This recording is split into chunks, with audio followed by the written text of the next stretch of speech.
So what are the things that children will be fascinated with to know about the Prophet ﷺ? Okay, let's be fair and begin with the name. The name is very long, but why don't you memorize it and think about memorize it? Muhammad ibn Abdullah, ibn Abdul Muttalib, ibn Hashim, ibn Abd Manaf, ibn Qusay, ibn Kilab, ibn Murrah, ibn Ka'b, ibn Lu'ay, ibn Ghalib, ibn Fahr. Imagine, brothers and sisters, when you meet Rasulullah inshallah in Jannah and say, Ya Rasulullah, by the way, I know you by name, not just Muhammad. I know you till your grandfather. What sort of relationship will happen between you and him? He was born in 570 AC. He was made prophet and messenger at the age of 40. He remained in Mecca for 13 years. So from the age of 40 as prophet till 53. And then he remained in Medina for 10 years, from 53 till 63. What is fascinating to a child? The face. Have you ever come across a child that when he looks at a face he cries, and when he looks at another face he smiles, he or she? But of course out of familiarity. Maybe the face has got something to do with it. Maybe when the face is comfortable to look at, the baby smiles. In children terms, the face of Rasulullah was comfortable to look at. It was gentle to look at. What is the proof?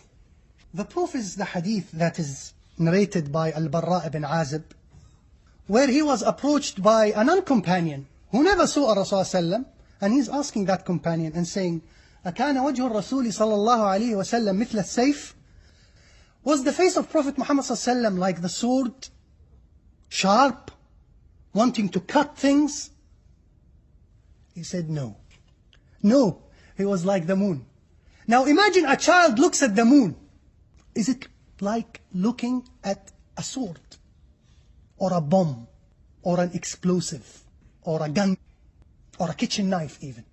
No, of course not. So he was comfortable to look at.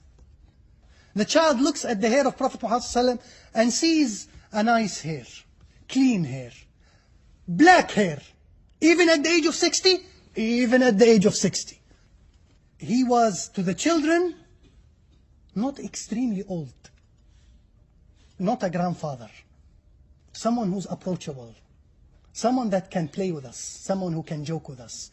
Yet there is an element of respect. A father figure. Of course, a prophet figure. Now the eyes, there is a color contrast. The black is black, blacker than black, and whiter than white. And that's it. No red, no blood veins, and wide eyes. So imagine this. Imagine this wide eye, and imagine it in a context of smile. There is a fascinating hadith where a child says, Abdullah bin Haritha, his name, he says, ما رآني رسول الله صلى الله عليه وسلم إلا وابتسم في وجهي. Whenever Rasul sallam encounters me, he smiles. Now imagine this eyes, smiling eyes, and imagine the lips. The lips are quite white, so when he speaks you can't miss it. When he say, shh, you won't miss it.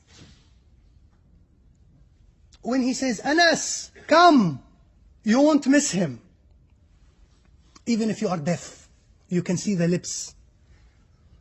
And no smelling mouth, no yellow teeth.